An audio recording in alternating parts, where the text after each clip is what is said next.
He was a hard-working immigrant, striving for a better life. He was just a hardworking individual, took care of his mom, took care of his family. With a new wife and baby at home, all his hard work was worth it. He literally break his back just to make ends meet, to make her happy. The sky was the limit. But it all comes crashing down. They shot the guy 3 times in his house. He was bleeding out. Was he an innocent victim of a violent neighborhood? The crime rate was through the roof. It might be a home invasion that went bad, so they don't really know what's going on. The investigation will soon reveal a deadly web of deception. We never knew anything. I couldn't believe it. You have somebody who is highly motivated to lie because his very life depends on it.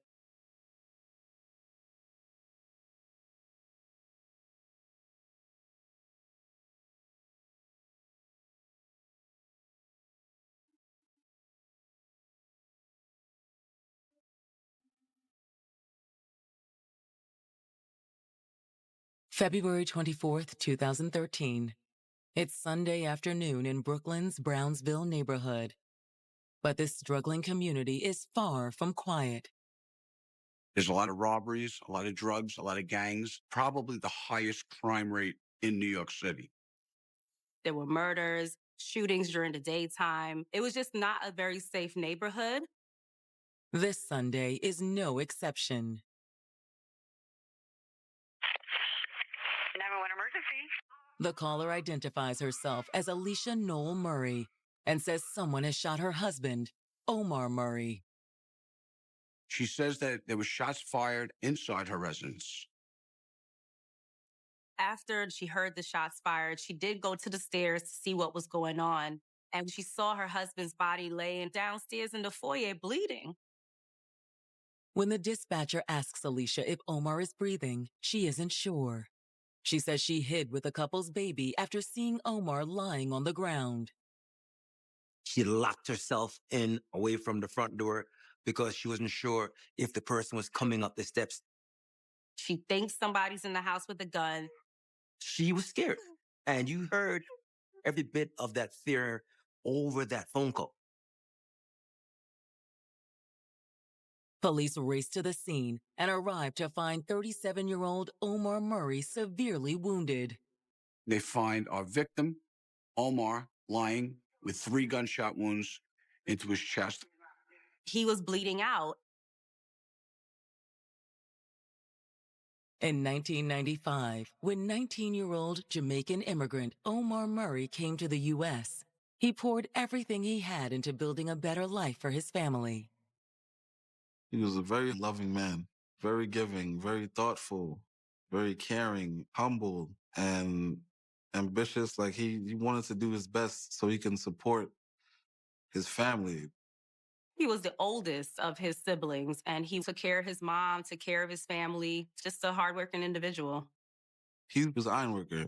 Since he came to the States, he's been in the same line of work. Over 15 years he's been doing that job. Omar also knew how to enjoy himself. He was the life of the party. He was always such a warm individual, big smile. When he shows up, it's like he just brightens up the room and he's always smiling, laughing, making jokes.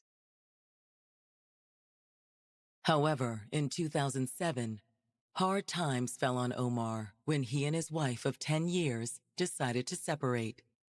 His first marriage just didn't work out. They did get a divorce. After the divorce, Omar needed a fresh start, so he moved in with his mother to get back on his feet. That's when he met 20-year-old Alicia Noel. Hey, Hey, how are you? I'm doing well. You must be Omar. Yes. Alicia and Omar, they met on the same block. They were kind of like, they were adults, but it was like girl next door kind of situation. And they struck up some kind of conversation. I used to come outside sometimes and see them talking, but I didn't think anything of it at first. They used to see each other back and forth. From that sort of warm experience, they started to have a relationship. It didn't take long for Omar to fall for Alicia. It evolved very quickly just because of seeing each other every day. Alicia represented a fresh start for Omar after his divorce. I've never seen him actually like so happy. Seeing him like connect with someone. Alicia was just as smitten with Omar, and despite their difference in age, the couple had no trouble forging their bond. They had a great time together. They used to go out, they used to travel together. To Omar's family, Alicia was a perfect fit for him. She'd be in the house. She would be talking to my mom. We trusted her. And she started to become family. In 2009, the romance between Omar and Alicia was burning bright and showed no signs of fizzling out. They got engaged within the first 6 months of even dating. This was the woman of his dreams, the best thing that's ever happened to him. Omar and Alicia married in August of 2010. The wedding was really good. A lot of family came. We all had a great time. They seemed really, really happy. He was absolutely in love with his wife, and she was in love with him. It wasn't long before Omar and Alicia had another reason to celebrate. Shortly after they tied the knot, Alicia got pregnant and gave birth to Omar's daughter. He was very happy to be a new dad. This guy's a family guy. He loved his kids. With Omar making good money as an iron worker and Alicia as a registered nurse, to make sure they had room for their growing family, the couple bought a $500,000 townhouse in Brownsville. It was a nice two-family house where they were able to rent out the downstairs. The both of them were hardworking young people. Alicia and Omar had created a perfect life together. But a violent attack will rob them of their fairy tale ending when on February 24th, 2013, Alicia Noel Murray notifies police that her husband has been shot. She was very emotional. They trying to talk to her to figure out what's going on. EMTs rush to save Omar's life as detectives collect more information from Alicia. She saw Omar lying with 3 gunshot wounds into his chest, a lot of blood. While Omar fights for his life, police begin the investigation into what happened. The clock is ticking for Omar. Was Omar Murray in the wrong place at the wrong time? Or was he a target?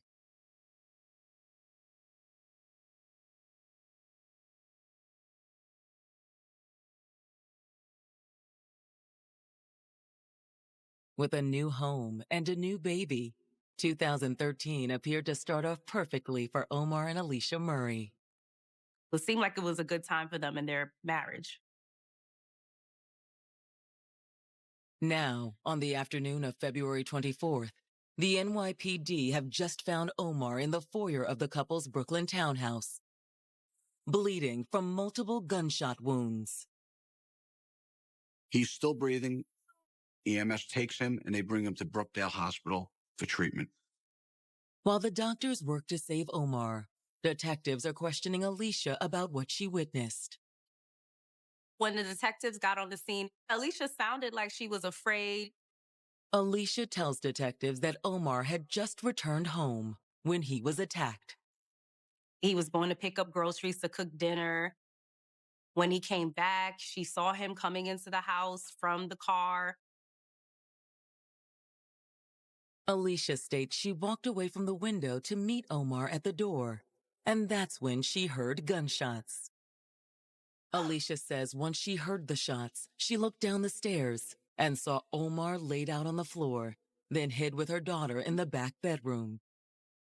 Police ask Alicia if she knows who might be responsible, but she claims Omar was well-liked and didn't have problems with anyone that she knew of.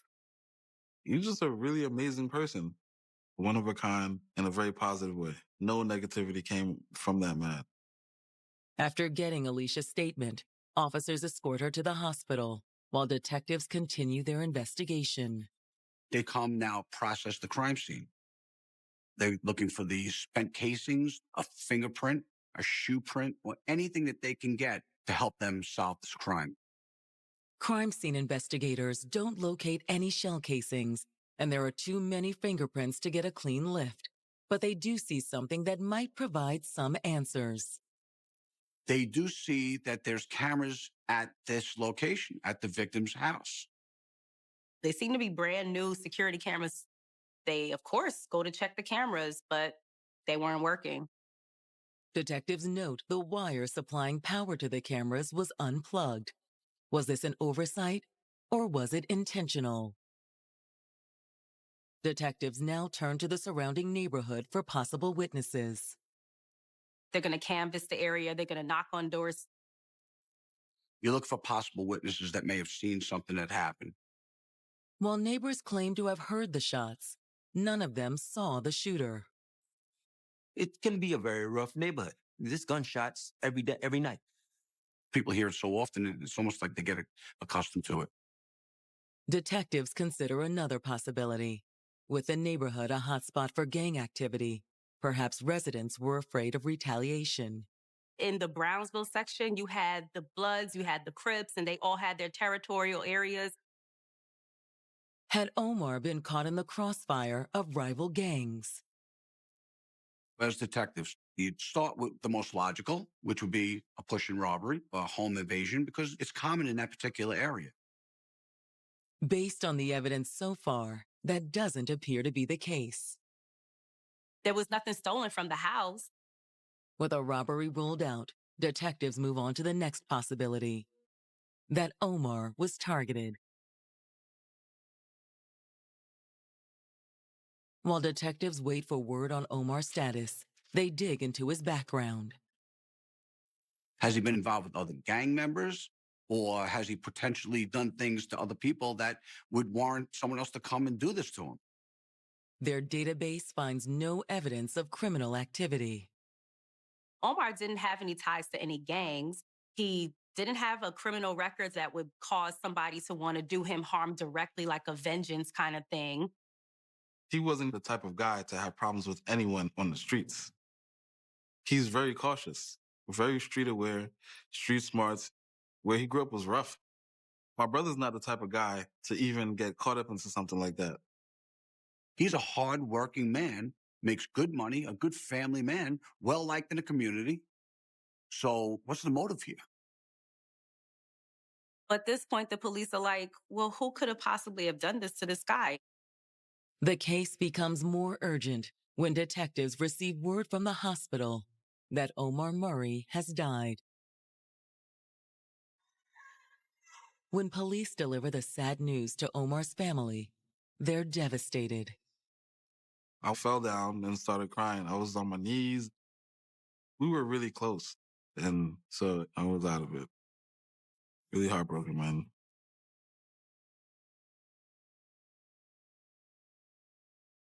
As the family grieves, detectives, now investigating a homicide, catch what they hope is a break in the case.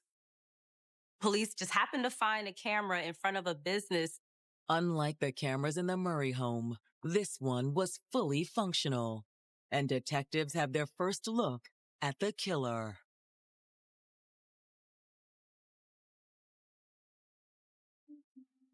Less than 2 square miles in area and home to almost 60,000 people, Brooklyn's Brownsville neighborhood has the most violent crime rate per capita in all of New York City. Its murder rate is almost 10 times the city's overall average. In 2013 alone, there were 72 shootings in the neighborhood, with 15 resulting in fatalities.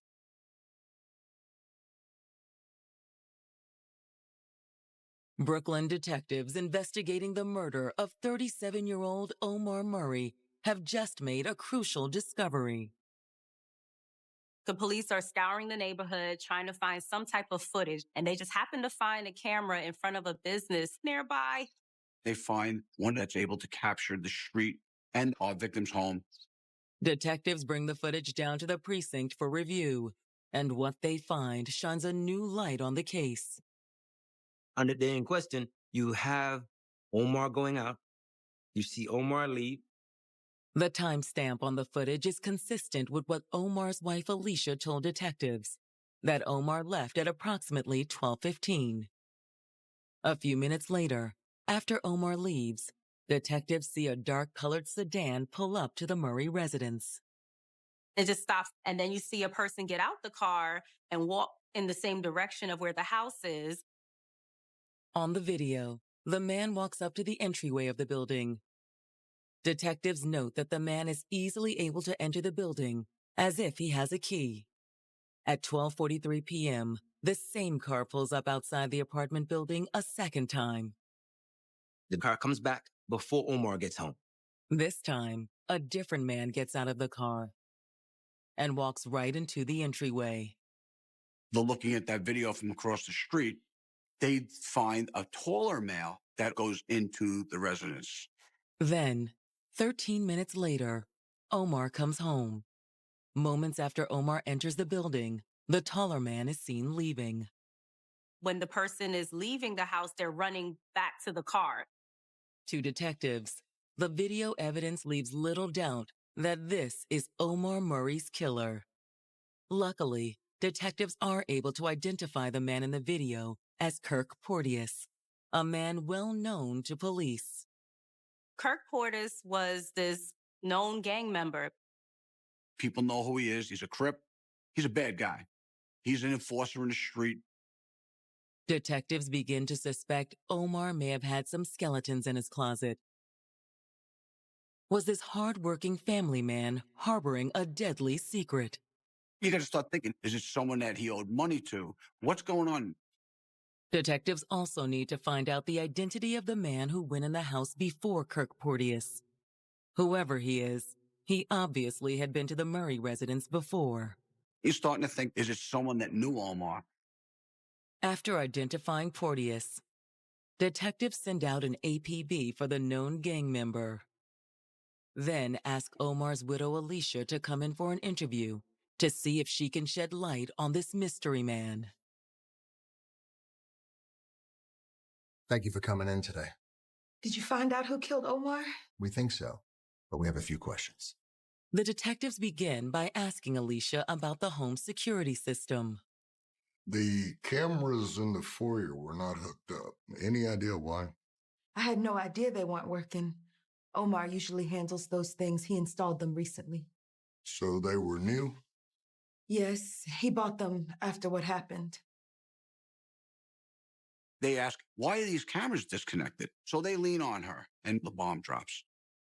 Someone had taken shots at Omar once before. Alicia tells detectives the incident occurred on February 6th, less than 3 weeks before the murder. Omar was outside, somewhat adjacent to the front of the house. Some unknown person came out, fired rounds.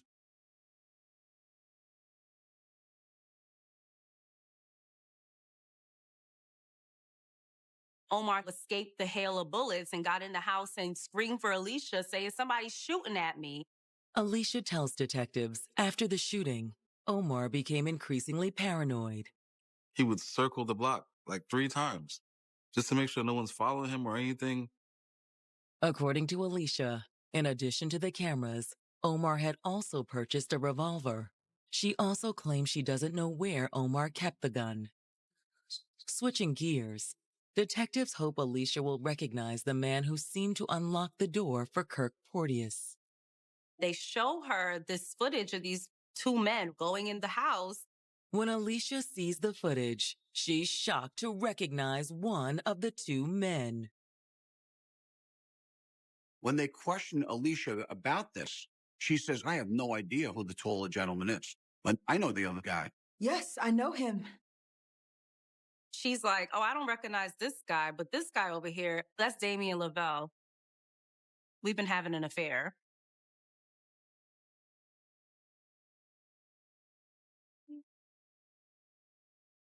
NYPD detectives investigating Omar Murray's murder have just ID'd the second of 2 men they believe to be responsible for the 37-year-old's death, a man named Damien Lavelle. And what's more, Omar's wife, Alicia Noel Murray, is the one to identify him. We believe he has a key to your home. How would he have that? He was remodeling a lower unit for us, so we gave him a key. I should also tell you, he and I were involved. She admits that she was having an affair with Damien. And now the police are like, whoa, what's going on here? Did Omar know? No, he was too busy to notice. When pressed by detectives, Alicia reveals her affair with Damien was in response to Omar's own infidelity. She found out that he was cheating just before they got married. But Alicia forgave him for it, and they still moved on and got married. Though she tried to repair the relationship, Alicia says their marriage was far from perfect. Those issues from before the marriage just continued into the marriage. She finds out that he's cheating again. Look, I was hurt and angry, but then I met Damien. Alicia tells detectives the news had come at a difficult time for her. She had just given birth. It was a difficult pregnancy for her. Alicia claims she first met Damien shortly before he started renovating the lower level of the Murray home. They used to see each other often, or to be clear, he used to see her. At some point, he started speaking to her. Emotionally, she was needy. She wasn't feeling beautiful. Alicia confesses eventually the innocent flirtation became physical. They became a little bit more intimate, and that's when the affair started.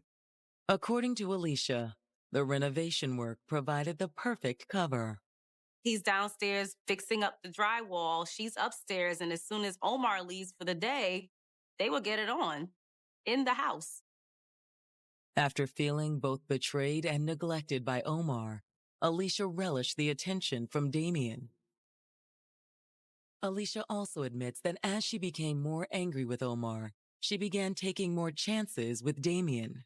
She actually admitted that they'd have sex while Omar was upstairs in the house. It was almost as if she wanted to get caught or she wanted to hurt him as much as she was hurt. It wasn't something that she was proud of. However, according to Alicia, she knew the affair wouldn't fix things with Omar. She seems to be a little bit ashamed for even doing this. She said that she wasn't leaving her husband. She said at that point she didn't want to be with Damien anymore. Did you break it off with him? Yes, Well, how did he take it? he didn't want to hear it. He really wanted to be with her. They were going to be together. As an investigator, you have to think that Damien must have done it because he wants to get rid of the husband. Realizing her affair with Damien may have led to Omar's death, Alicia breaks down. Oh my God. What have I done? She believes it's her fault because she brought the guy into the house. So she's guilt-ridden. Detectives press Alicia to give them any information she can on how to find Damien. Alicia complies and she turns over all his contact information. It's only a few hours before detectives are able to track Damien down and bring him in for questioning. They're asking him all these questions about Alicia, Omar's murder, and he's looking like, I didn't do anything. I don't know what you're talking about. Well, maybe you could explain this. They show him the video, and clearly he could see the jig's up. They got me. So he says, okay, I was having an affair with the wife. We know that Porteous pulled the trigger and that you let him in. What's he going to do? And he tells him the whole story. Damien admits that he'd hired Kirk Porteous to kill Omar Murray. Kirk Portis was this known gang member. He was known as that guy that would just do anything as long as you were paying. How much did you pay him? Deal was for $3,500. $500 up front. Damien tells detectives he'd already paid Kirk $500. The remaining $3,000 had not been paid. My brother's life got taken for like $500.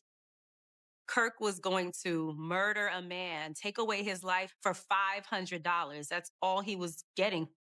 Detectives now need one last piece of the puzzle before they can bring formal charges against Damien Lavelle and Kirk Porteous. Was Alicia Noel Murray involved? That's when Damien delivers a bombshell accusation against his lover. Why did you do it? For Alicia. Because you were in love with her. Yes. And because she told me to. It was her idea, is what he told the police. He says that she wanted to kill her husband. He's so in love with her that he's agreeing to commit murder.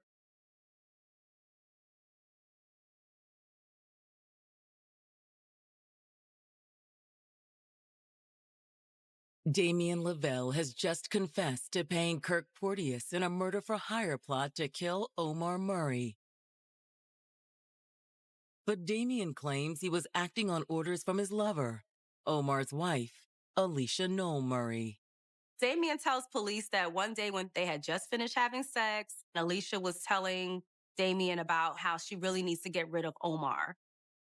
Alicia was going to give Damien $3,500 to pull off the job. Damien claims he was willing to go through the murder because of his feelings for Alicia. He was in love with this woman. He knew he wanted to be with her. And hearing this particular idea, he was going to go along with it. Anything she wanted, he wanted to do it for her. He said that he thought that he and Alicia were going to ride off in the sunset together. After his confession, detectives book Damien on murder charges and escort him to a holding cell.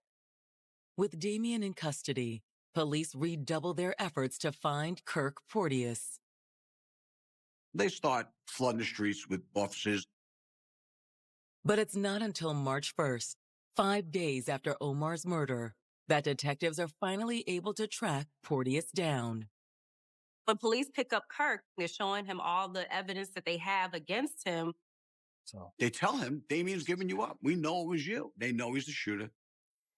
He told us that he did it for Alicia. Who? Omar's wife. News to me.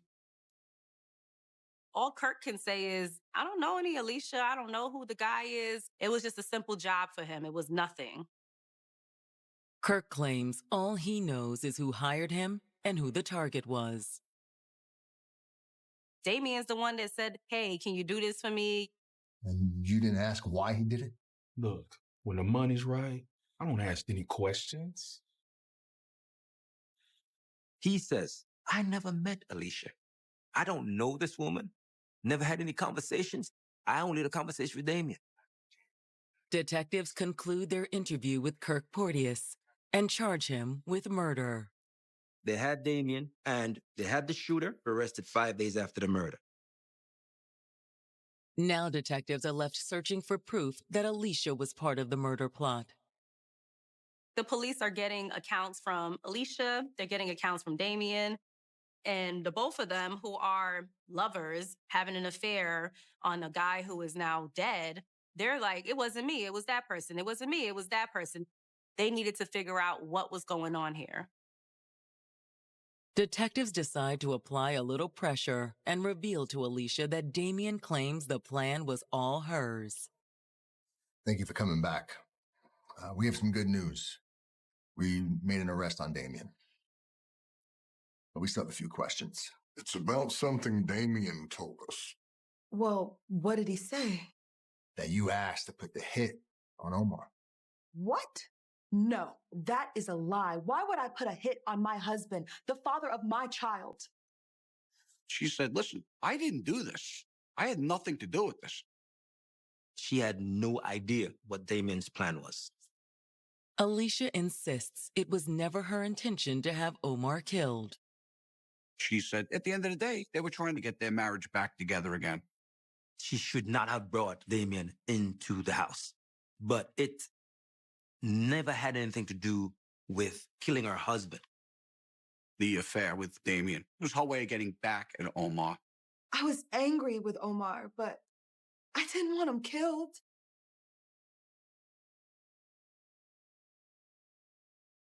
someone's lying. But is it Alicia or is it Damien? Damien, in his mind, I think he begins to put something together about how he could have Omar's life. If Alicia was really part of the murder plot, why would she identify Damien from the security footage? Why would she admit to the affair or the previous attempt on Omar's life? It just doesn't make sense. When you think about it, everything would point to Damien, that Damien orchestrated this whole thing by himself. However, detectives aren't quite ready to write off Alicia as a suspect. That's all we have for now. They release Alicia and reach out to Omar's family to gain insight into the couple's marriage. So once the police have all these different storylines about Alicia, Kirk, and Damien, they then decide to start back from square one. They go to the family. They want to talk to Omar's mom, his relatives. The family admits that the couple had their share of problems. My brother seemed like he was just over it. Like he just wasn't even there anymore. So I kind of had a feeling something was going on. Omar's family tells detectives they never believed Omar was in danger. I felt something was wrong, but I didn't say like anything. I just asked him if he was all right. He was like, yeah, I'm good. The family had never heard of Damien Lavelle or Kirk Porteous. The family are like, who are these people? We have no idea who they are. Talking to the family still leaves detectives with more questions than answers. Why would she be involved and why would she want her husband dead? Looking for answers, detectives pull the couple's financial records and make an astounding discovery. Omar and Alicia Murray were drowning in debt. The car payments are late. The mortgage is late. The mortgage was over $500,000. They have other kind of bills that are just piling up. Her credit cards were blown up, maxed out. But could their financial struggles have been a motive for murder? After a little more digging, detectives discover there's one bill that the couple kept up to date. They had 3 separate life insurance policies that totaled almost $900,000. The sole beneficiary of those policies is Alicia Noel Murray. The possibility of collecting almost $1 million upon Omar's death may have been too tempting for Alicia. $900,000 would set her record straight. She would just be debt-free. But is Alicia really cold-blooded enough to kill her husband for money? Or was Damien Lavelle pulling the strings? Detectives may have an answer when they contact the insurance companies. February 24th is the murder. On February 26th, 2 days after, her husband's shot, and she's trying to get the money.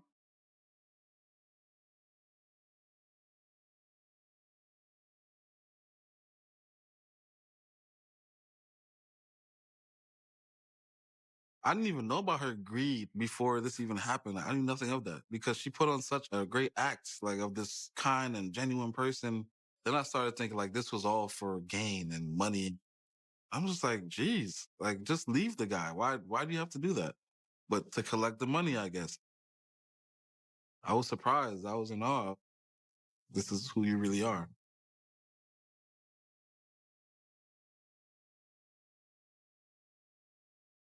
Detectives investigating the murder of Omar Murray have arrested 2 men, gunman Kirk Porteous and the man who confessed to hiring him, Damien Lavelle. Detectives now believe they've also uncovered a possible motive for Alicia Noel Murray's involvement in the crime. Almost $1 million worth of life insurance on Omar. The detectives call up and freeze those accounts until our investigation is done. And she wasn't able to get that money. With the insurance payout on hold, investigators continue searching for evidence that can confirm Damien's story. The police get the phone records from Alicia. Combing through the phone records, detectives hit the jackpot. They were able to obtain text messages, which were incriminating. Police started decoding everything and looking at timestamps and realized that, hey, this was a joint venture between Damien and Alicia. She was definitely involved in orchestrating this crime. According to the text messages, Alicia was eager for Damien to follow through on the murder. Alicia consistently would reach out to Damien and said, "Are you going to do it today? Are you going to do it today?" Finally, that day came on February 24th, 2013. According to the phone records, Alicia sent Damien a text at 12:17, moments after Omar had left the house. She's telling him that Omar is going to the supermarket. The moment that they saw her text Damien while Omar was out the house, that was it. They knew that this was the moment. Detectives place Alicia Noel Murray under arrest for murder in December of 2015. Alicia was indicted for the first-degree murder of her husband. I was happy. I would just want a revenge, man. It was just like an eye for an eye type of feeling. On May 15th, 2017, Alicia and Kirk Porteous, the alleged triggerman, both go on trial for Omar's murder. It was really interesting to see the two of them at the defense table together. They didn't know each other, and they really had no relationship with each other. The man who connects them, Damien Lavelle, is the prosecution's star witness. He said that she was the mastermind. On the stand, Damien Lavelle admits that he arranged the first attempt on Omar's life on February 6th at Alicia's request. After that attempt failed, Damien says Alicia hatched a new plan to take Omar's life, and this time it worked. Damien goes on to tell the court exactly how the murder unfolded. They drive to the house so Damien could pick up the murder weapon, which was Omar's gun. She supplied the gun that Omar had originally bought to protect himself. Are the cameras off? Yeah. Make it quick.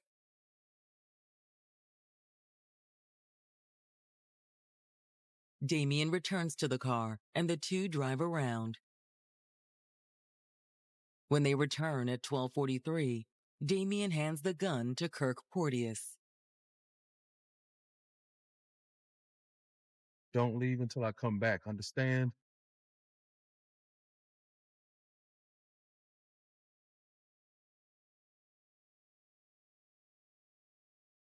A few minutes later, Omar comes home and walks right into the ambush.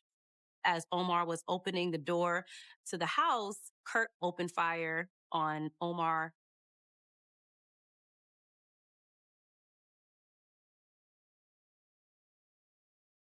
He shot him 3 times in the chest. Then, leaving Omar fatally wounded in the foyer, Kirk makes his escape. And once Damien and Kirk were both gone, Alicia dialed 911. It's a complete account of the murder from start to finish. But is it true? When it's the defense's turn, they tell the jury to consider the source. You have somebody who is highly motivated to lie because his very life depends on it. Then, after planting a seed of doubt in the jury's mind, the defense puts Alicia on the stand. She was just cool as a cucumber. She was very, very strong. Alicia is adamant that she had nothing to do with Omar's death. She said, it was Damien. He wanted me to be with him and orchestrated this whole thing by himself. Alicia also offers an explanation for the text she sent Damien shortly before Omar's murder. She claims her affair with Damien was still on, and she invited him over for sex. She said I asked him to come over for a quickie while Omar was out at the store. She can't be more sorry about the cheating, especially what it led to, which is the death of her husband. She did seem like she regretted ever meeting Damien. She said it over and over. This is wrong. But that is not evidence of murder. She's communicated with him just to say, look, he's not home. Come now. That's it. Will the jury agree? It only takes them 2 hours to reach a verdict. Alicia was convicted of first-degree murder. At Alicia's sentencing hearing, Omar's family argues for the maximum punishment. They laid it out there. What a cruel and terrible person she was. And she killed their son, their brother, for $900,000. Their words carry weight.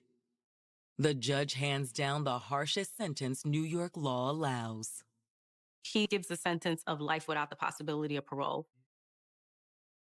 She just looked like a robot. She didn't look like she felt bad or she didn't look scared. The jury also finds Kirk Porteous guilty of second-degree murder, and the judge sentences him to life in prison. As for Damien Lavelle, the man who helped set up the hit, he receives a 15-year prison sentence. I don't care if he didn't physically do anything. He was involved. He plotted that. He helped hire the shooter. So he should have got more time. While Damien played a role in the murder, the court rules that Alicia was ultimately to blame. She just was using him. He was just another pawn in her scheme. As for Omar and Alicia's daughter, she is being raised by Omar's family, who pledged to keep his memory alive. Trying to reach the elusive Michael Johnson. John Bradley was at his desk, rubbing his temples, preparing for another day of lying on company time. Then the heavy glass doors of the lobby swung open, and the world stopped. Federal agents, nobody move. The shout echoed through the cavernous lobby, loud enough to cut through the hum of 500 computers. 50 armed agents from the U.S. Postal Inspection Service, the FBI, the IRS, and the FDA flooded the building in a coordinated, militaristic wave. They wore windbreakers emblazoned with yellow acronyms. Some had their hands resting casually near their holstered weapons. John Bradley froze, his hand hovering over his headset. Across the floor, customer service reps dropped their phones. The relentless ringing of the call center was suddenly drowned out by the thundering boots of law enforcement. Step away from your computers. Do not touch your keyboards. An agent barked, moving swiftly down the aisles. Upstairs, in the executive suite, the door to Stephen Warshak's office was thrust open.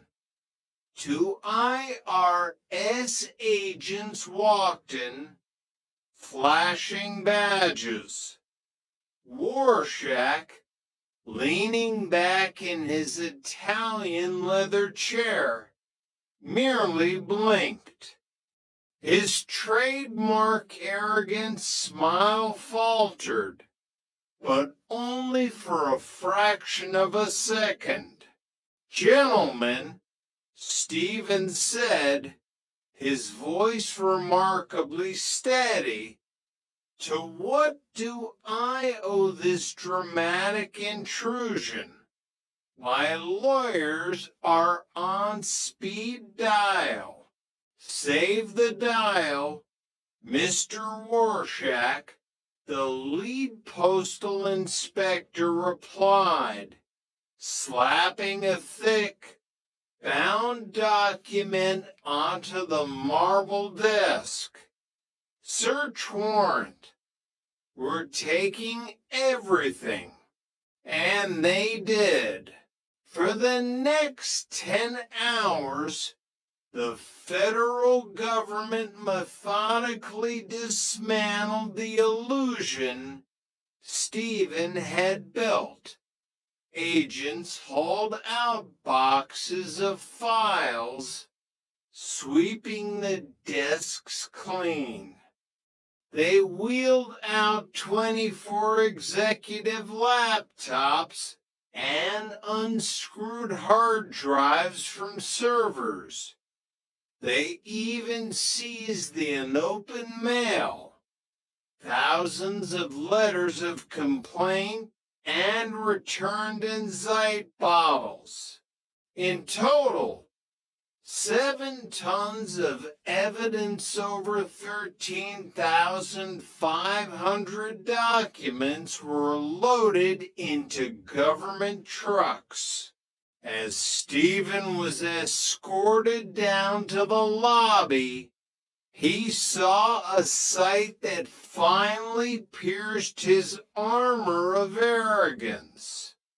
His mother, the woman who had sat in his damp basement taking those very first orders, was being questioned by an FBI agent. His sister and brother-in-law, both executives in the company, were being detained. The federal prosecutors had brought a 112-count indictment. The charge wasn't poor customer service. It was fraud, conspiracy, and money laundering on a massive, unprecedented scale. The feds alleged that between 2001 and 2006, Stephen had stolen $100 million directly from consumers' pockets without their consent. Even as he was placed in the back of a black SUV, Stephen's mind raced. This is just a misunderstanding, he told himself. A bump in the road. We grew too fast. I'll hire the best defense team in the country. I'll pay a fine. This will all magically go away. He couldn't conceptualize the reality that his empire of lies had finally met a wall it couldn't bribe, market, or smile its way through. Chapter 8, The Bottom Line. Atlanta, Georgia, January 2006. The walls of Kirk Wright's world were not breached by federal agents with guns. They were breached by silence. The new year arrived, bringing with it a chilling freeze on the cash flow of International Management Associates. The Ponzi scheme had hit its mathematical limit. There were no new Falcons players. No new doctors, no new marks to feed the beast. Alan Ehrlich, a 71-year-old retired businessman, sat in his study, staring at his computer screen. He had invested heavily with EMA after doing his due diligence.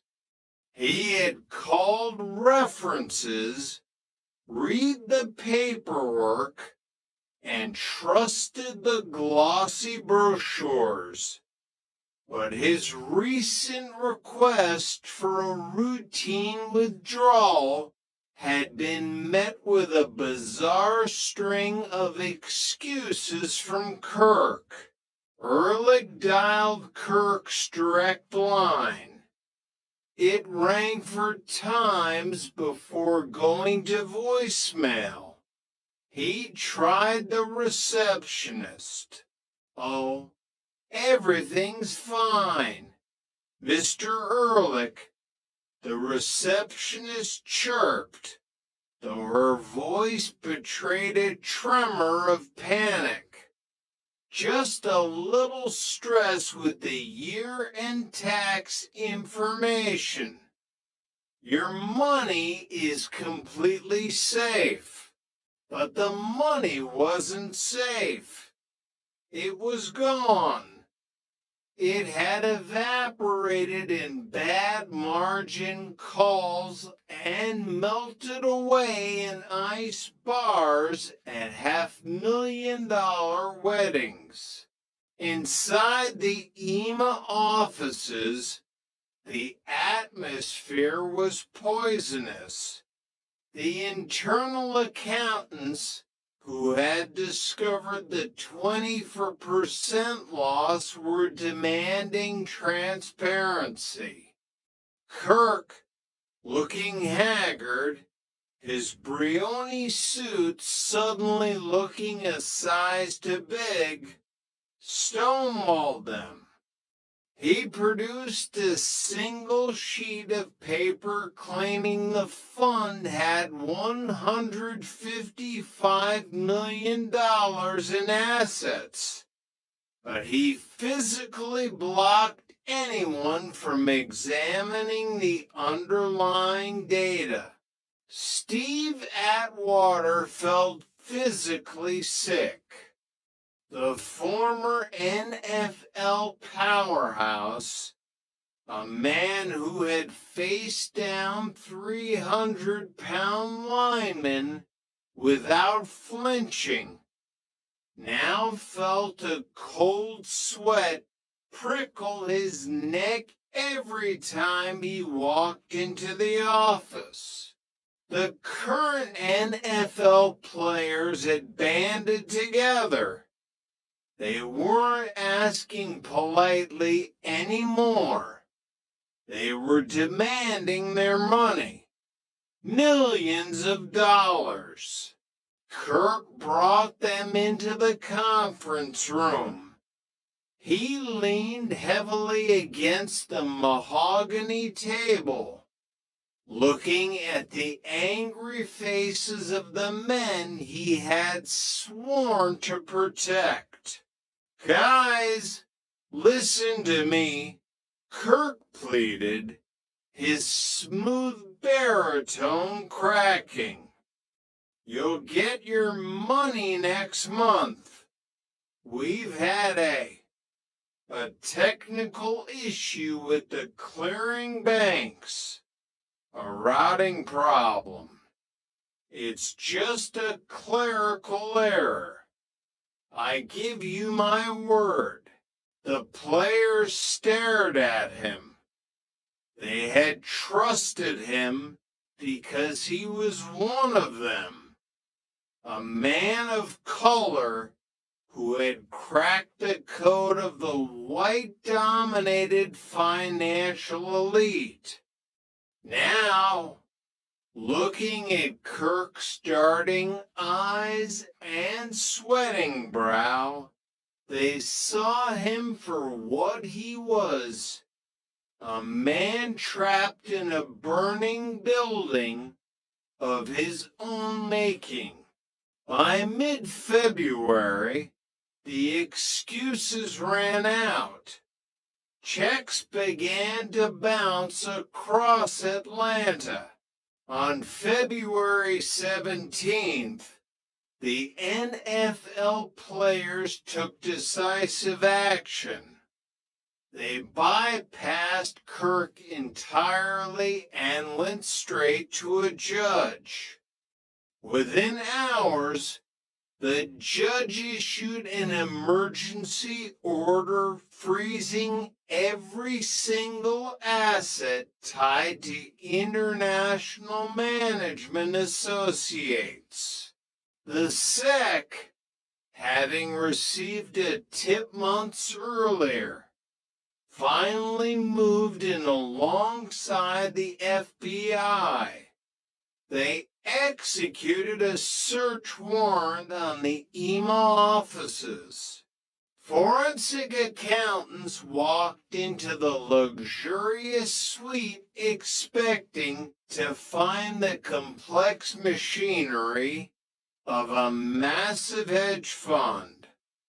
Instead, they found a ghost town.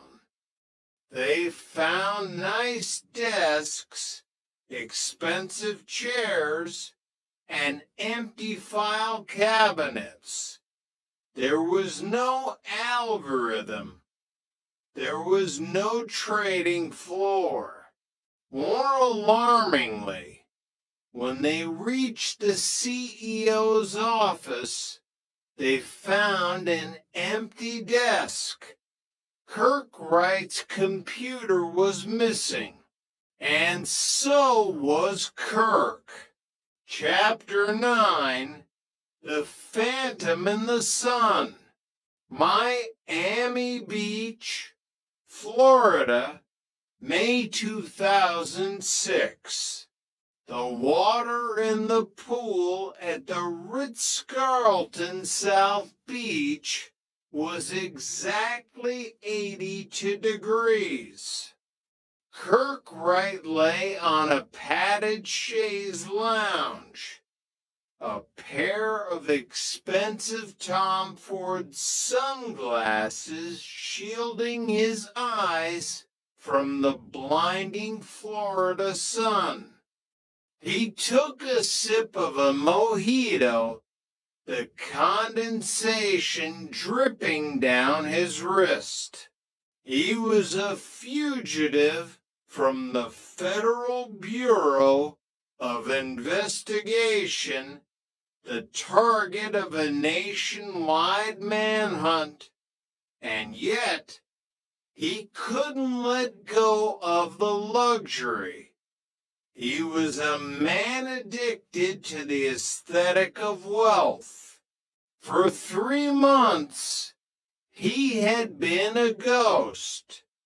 He bounced between high-end hotels, paying in cash, using aliases, burning through the last reserves of the money he had stolen from men like Roger O'Neill and Calvin Paris.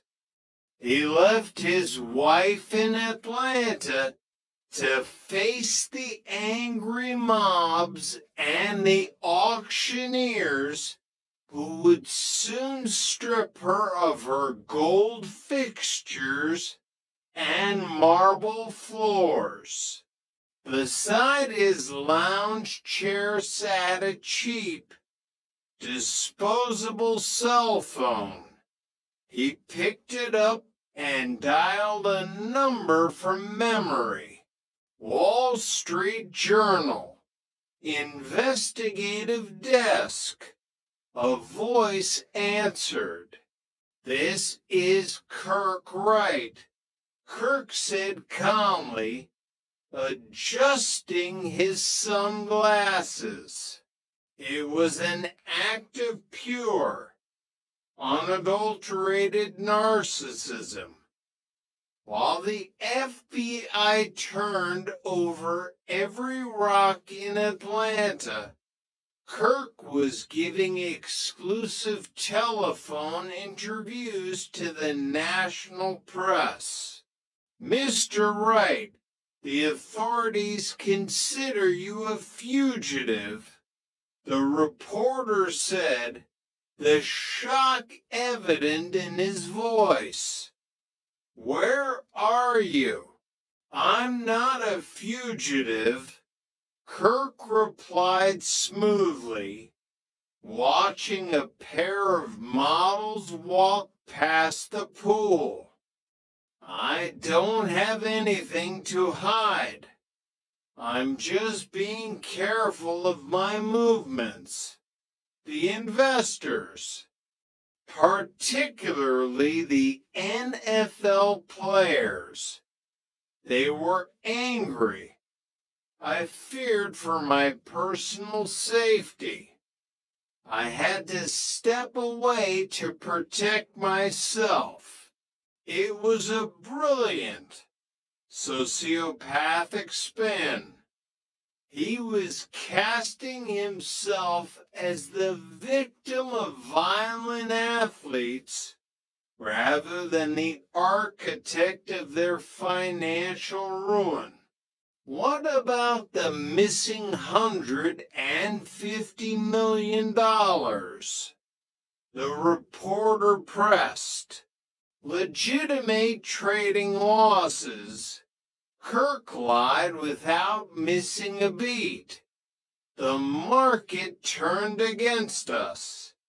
It's a tragedy, but it's not a crime. He hung up the phone and tossed it into his beach bag. He felt a twisted sense of pride. He was still controlling the narrative. He was still Kirk Wright, the Harvard genius. But the FBI wasn't reading the Wall Street Journal for clues. They were tracking digital breadcrumbs. They had traced the burner phones. They had monitored the cash withdrawals. The net was closing. 30 minutes later, as Kirk signaled the waiter for another mojito, shadows fell over his lounge chair. He looked up.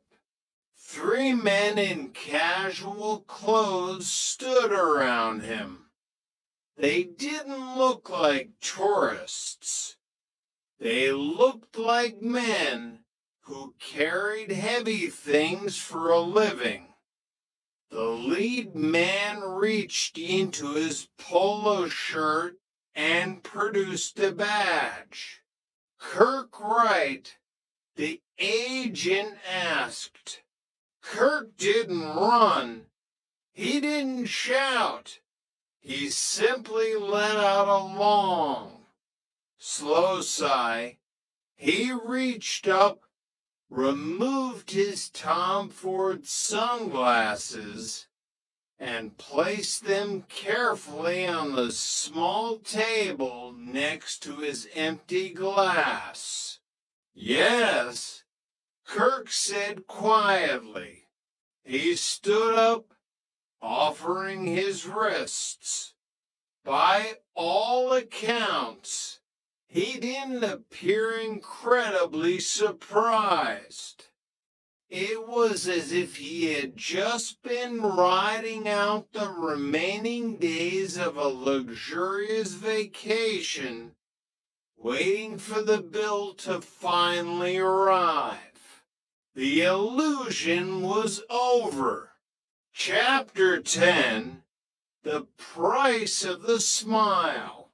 Federal Courthouse, Cincinnati, January 2008. The courtroom was packed. The air was thick with the hushed murmurs of reporters, former employees, and victims. Stephen Warshak sat at the defense table, wearing a tailored navy suit. His posture was rigid, but the arrogant smile of Smiling Bob was nowhere to be found. His trial had become a spectacle. His high-priced defense lawyers paced the floor weaving a narrative of corporate victimhood.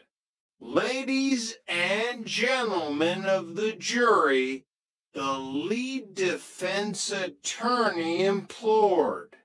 Stephen Warshak built a company from zero to $200 million in less than 8 years. This wasn't a scam. This was an American success story overwhelmed by its own rapid growth. They couldn't keep up with the processing errors. They did their best to fix it, but mistakes were made.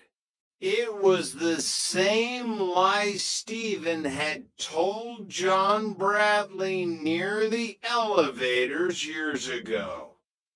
Growing pains. But the federal prosecutors were armed with the 7 tons of evidence seized in the 2005 raid. They didn't need to argue about processing errors. They had Stephen's own words. The lead prosecutor approached the jury box, holding up a blown-up projection of an email. The defense claims this was an accident. The prosecutor said, his voice ringing with righteous anger, I put it to you that you do not accidentally rip off hundreds of thousands of people. You do it by design.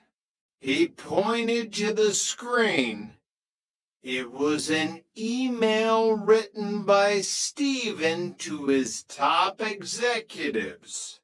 I don't care if the card is taken from Grandma's purse so Junior can buy some Zeit.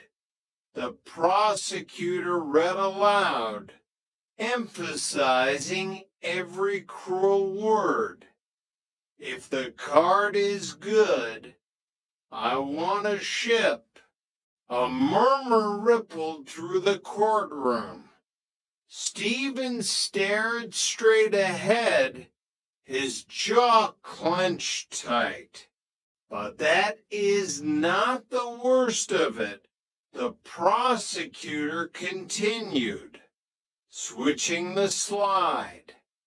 When customers tried to cancel, the company didn't apologize. They devised a scheme to trick them again. They spoofed medical clinic phone numbers. They lied to sick people.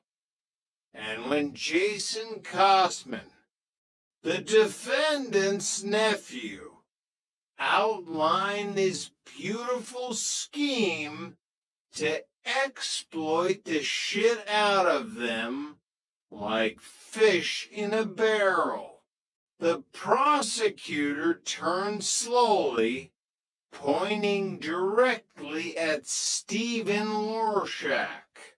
The CEO of this company didn't fire him. He replied, the student has become the teacher. Our company was built on this kind of creative thinking. It was the kill shot.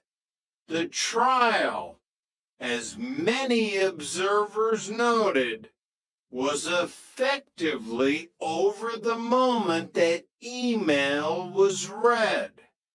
The prosecution had successfully proven that Berkeley Premium Nutraceuticals was not a supplement company. It was a criminal enterprise built on preying upon the insecurities of its victims.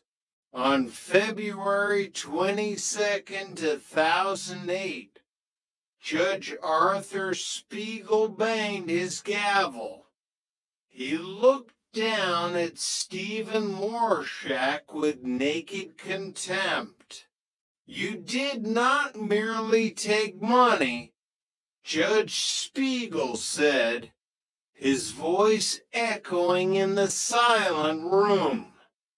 You preyed on people's deepest insecurities. You knew you could exploit them, and you did it with unparalleled greed. The sentence was staggering. Stephen Warshak was ordered to pay an astronomical $494 million in forfeiture, stripping him of every dime he had stolen and hidden. And then came the time. 25 years in federal prison. Stephen Warshak, the man who had promised immortality and endless vitality in a bottle, was being sent to a concrete cell where he would spend the rest of his vibrant years growing old, forgotten by the world he had tried to conquer. Chapter 11, Sudden Death. Atlanta, Georgia, May 2008. Kirk Wright sat in a holding cell at the Fulton County Jail. The Brioni suits were gone, replaced by the drab, coarse fabric of an institutional jumpsuit. On May 21st, 2008, a jury had convicted him on 47 counts of fraud and money laundering. His defense that the missing $150 million was simply the result of legitimate trading losses had crumbled under the weight of the fabricated statements he had personally typed out on his computer. He was 37 years old. He was facing decades in prison, potentially over 100 years. Yet, when his lawyers met with him just 20 minutes after the guilty verdict, Kirk seemed bizarrely upbeat. His pride, the core engine of his sociopathy, was still intact. He spoke of appeals, of deals, of outsmarting the system one last time. We can get a reduced sentence. Kirk had told his attorney, his eyes wide with a desperate, manic energy. I'll cooperate. I'll tell them where the money went. I'll give them names. But deep down, in the quiet, terrible hours of the night, Kirk knew the truth. There was no hidden treasure chest to trade for his freedom. The money was gone. It was in the Bentley that had been seized.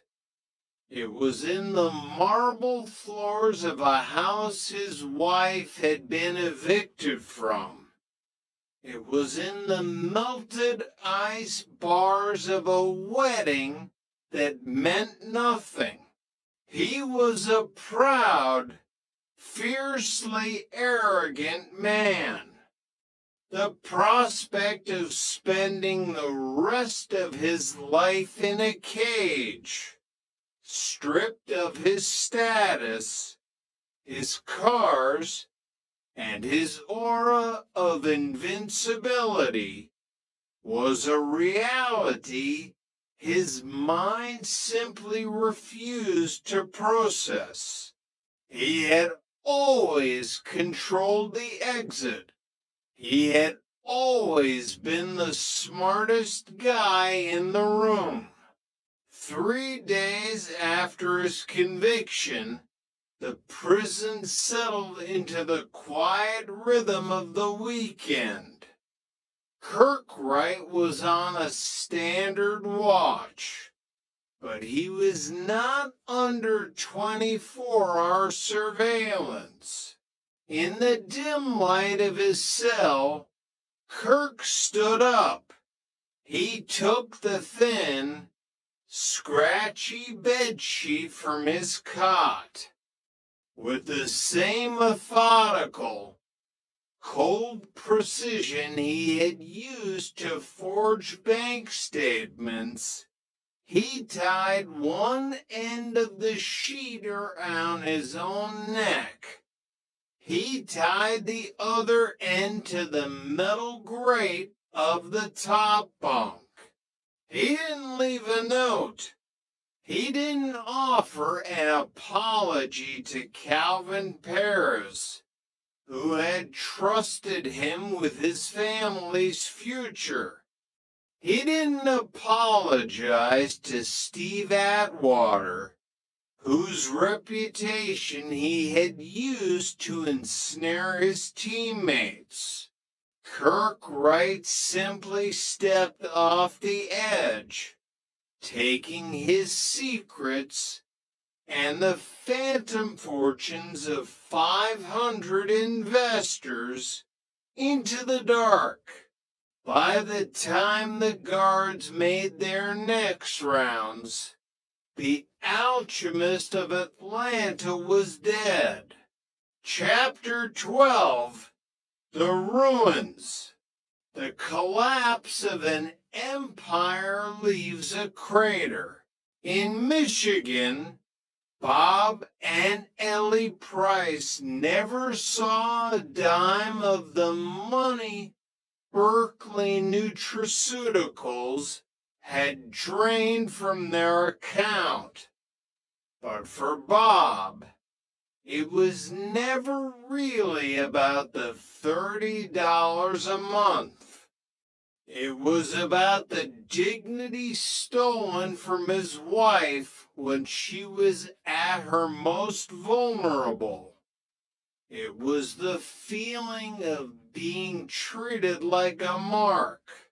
Others, like Brian, the customer who had taken in sight and received nothing but unauthorized credit card charges, joined a class action lawsuit against $1 million settlement pool. He walked away with $17,000. It wasn't full restitution, but it was a victory of principle. He had stood up to the machine and won. But for the victims of Kirkwright, there were no class action victories.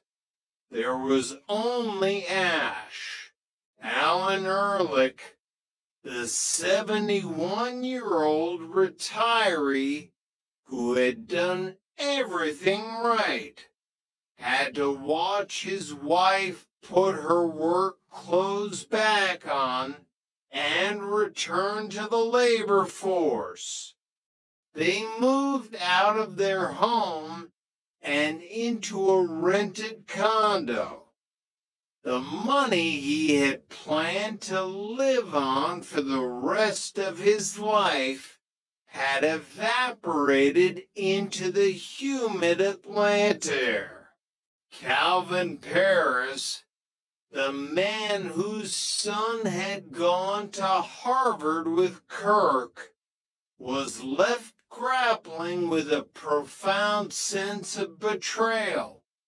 He had looked Kirk in the eye. He had believed the smile.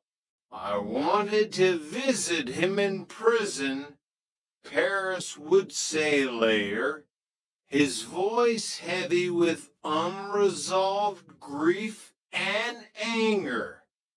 I would have been at the sentencing. So I got robbed. I got robbed figuratively and literally. Kirkwright's suicide was viewed by his victims not as a tragedy, but as his final, most selfish act of final refusal to face the people he had destroyed. Two men to empires built on the fragile foundation of human desire. Stephen Warshak sold the illusion of youth. Kirkwright sold the illusion of guaranteed wealth. In the end, the only things they successfully manufactured were shattered lives, empty bank accounts, and a stark reminder that if something seems too good to be true, the price you pay for believing it might just be everything you have. Book 3, Echoes of Deceit. Chapter 13, The Confessions of a Cog. Cincinnati, Ohio, the aftermath. The sterile, fluorescent-lit interrogation room of the FBI field office in Cincinnati was a universe away from the chaotic, high-energy floor of the Berkeley call center. John Bradley sat at a metal table, a paper cup of lukewarm water untouched in front of him. Across from him sat two federal agents, their faces impassive, a thick manila folder resting between them. John was not wearing handcuffs, but he felt the crushing weight of confinement all the same. He was a shift leader, a mid-level manager. He hadn't orchestrated the continuity program, nor had he drafted the fish into barrel emails, but he had enforced the policies. He had trained the reps to invoke the phantom, Michael Johnson. Mr. Bradley, the lead agent, began, opening the folder. We're not here to indict you today. We are here to understand the mechanics of the machine. You are the grease on the wheels. The agent slid a stack of call transcripts across the table. John recognized the highlighted sections immediately. They were his own interactions with desperate customers. I needed the job, John said, his voice barely a whisper. The rationalization sounded hollow even to his own ears.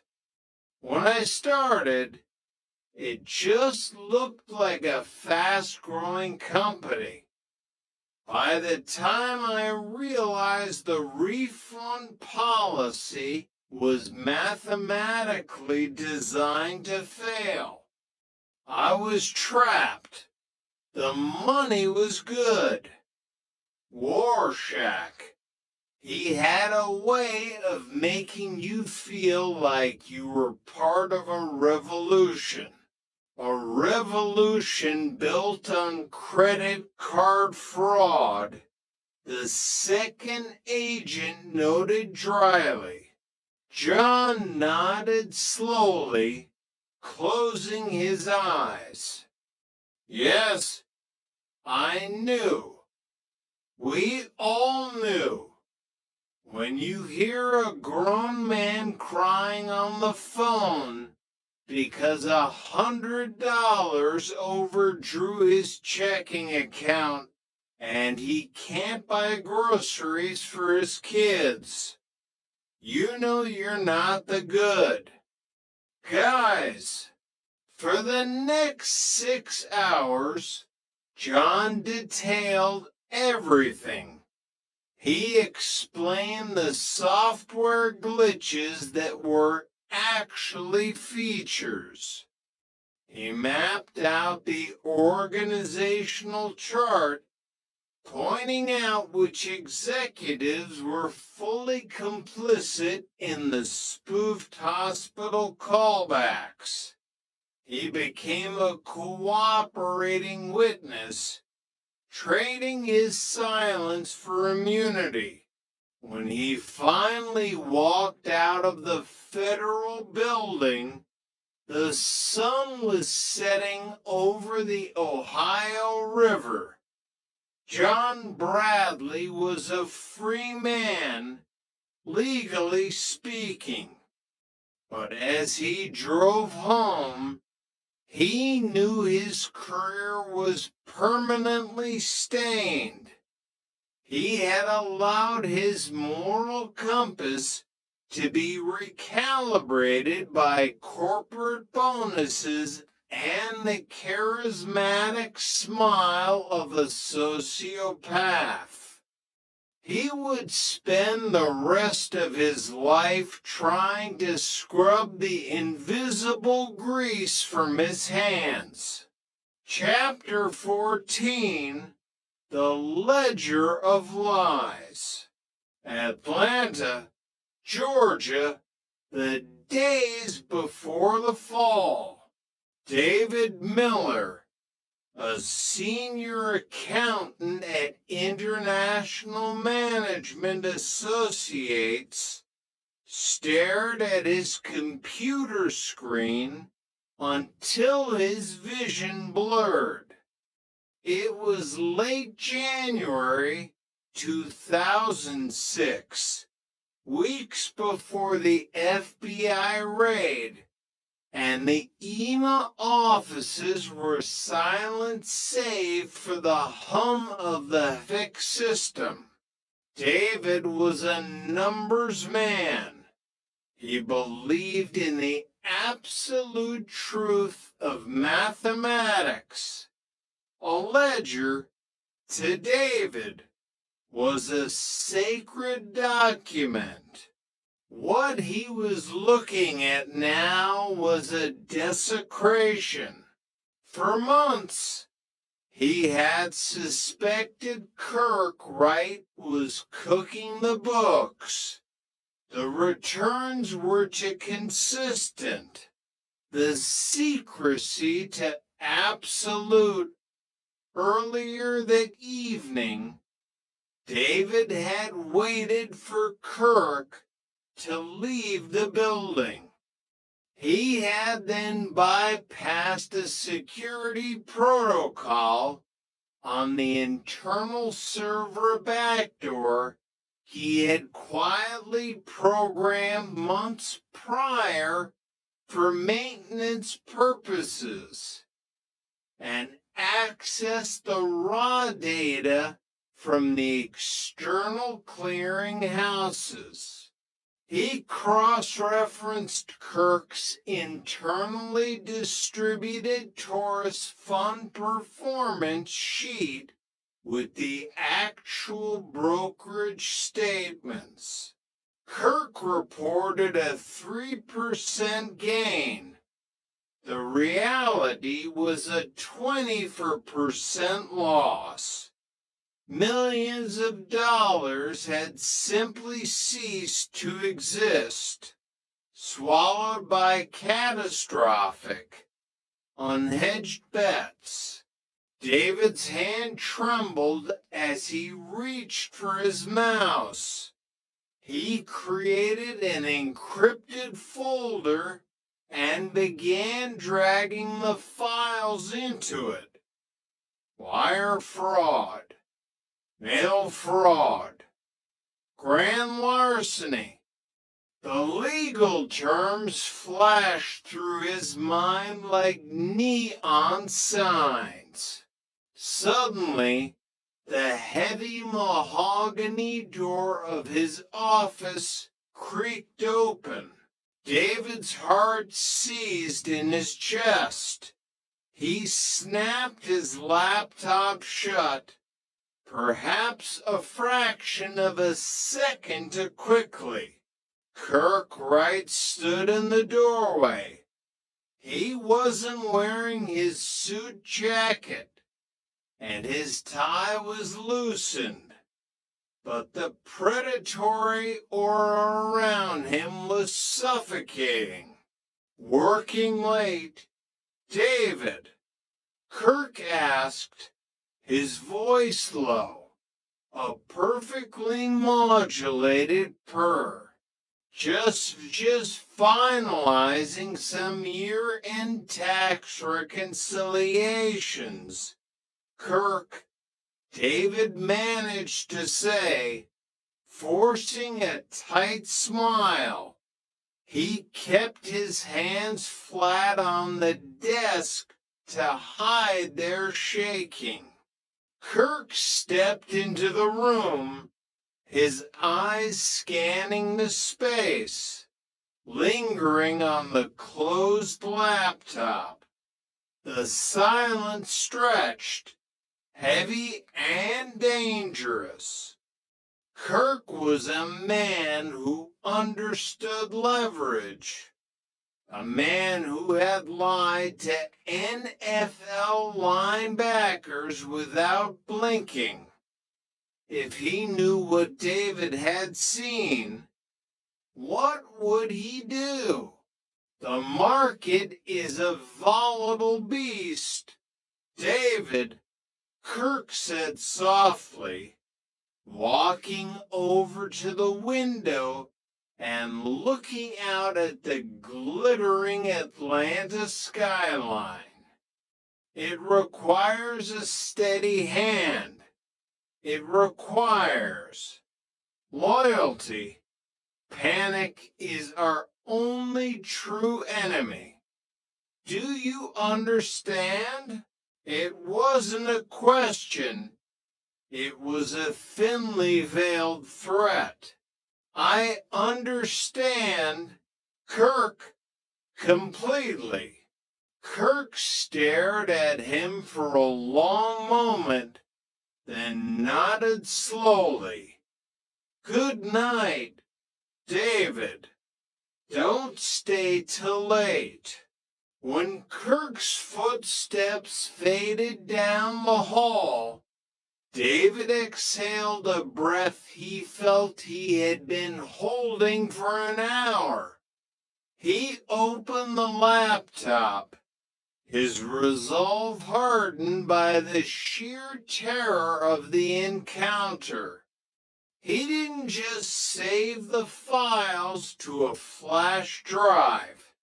He opened a secure web browser, navigated to the Securities and Exchange Commission's whistleblower portal, and began to upload the encrypted ledger. He hit submit, It was the digital equivalent of pulling a fire alarm in a burning skyscraper. The authorities were coming. Chapter 15, The Vultures and the Carcass. Atlanta, Georgia, post arrest. The summer heat radiating off the asphalt was oppressive, but it didn't deter the crowd that had gathered outside a sprawling warehouse in suburban Atlanta. It was an auction day, but this wasn't an ordinary estate sale. This was the public dismemberment of Kirk Wright's fantasy. The federal bankruptcy trustee had seized everything to scrape together restitution for the victims. Parked in a neat, heartbreaking row were the trophies of Kirk's hubris: the gleaming Bentley Continental, the aggressive angles of the Lamborghini, the understated elegance of the Aston Martin. Inside the warehouse, tables were laden with bespoke Brioni suits, Rolex watches, and even the gold-plated fixtures ripped from the walls of his renovated mansion. Standing near the back of the crowd, partially obscured by a pair of dark sunglasses, was Calvin Paris. He hadn't come to bid. He had come to witness the end. Lot 42. The auctioneer's voice crackled over the PA system. 2,000 for Bentley Continental GT. Barely 10,000 miles on it. Let's start the bidding at 60,000. Calvin watched as paddles went up. He felt a sickening churn in his stomach. That car wasn't bought with Kirk's trading acumen. It was bought with Calvin's retirement savings and the savings of hundreds of others. Not far from Calvin stood two men who looked conspicuously out of place among the bargain hunters and used car dealers.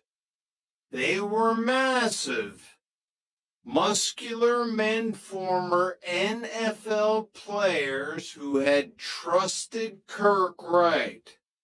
They stood with their arms crossed, their jaws set tight.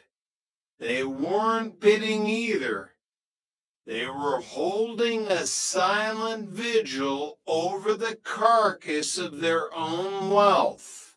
Sold for $85,000, the auctioneer yelled, slamming his gavel.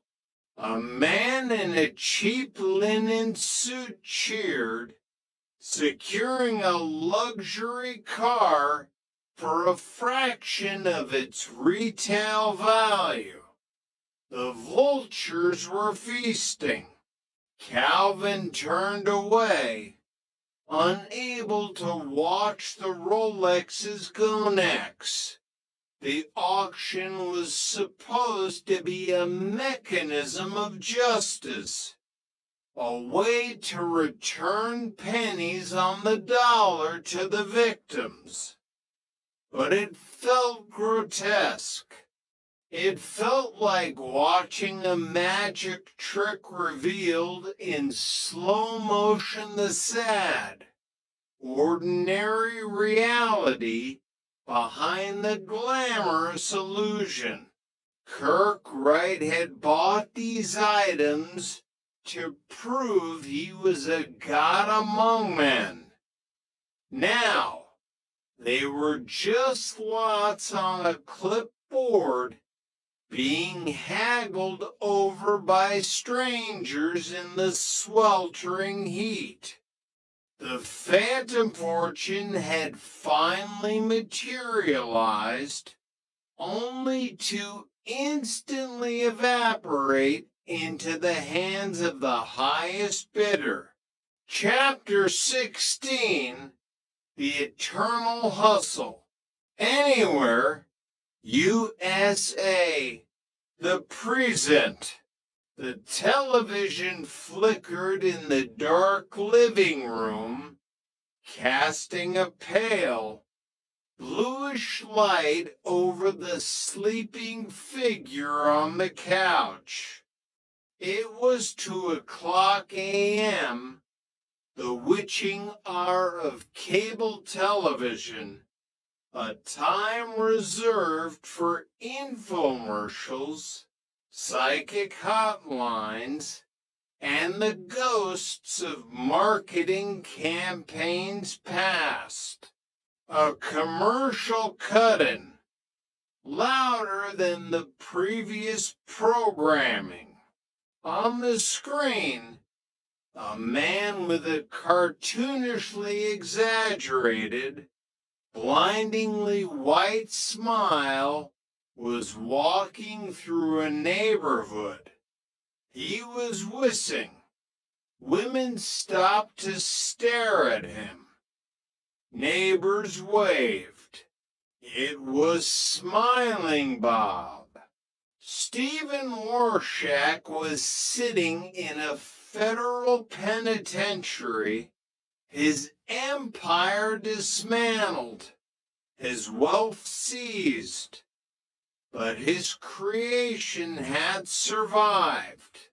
During the bankruptcy proceedings of Berkeley Premium Nutraceuticals, the assets of the company, the mailing lists, the branding, the very concept of Insight had been sold off. A new company, operating strictly within the legal bounds of modern advertising, had purchased the rights.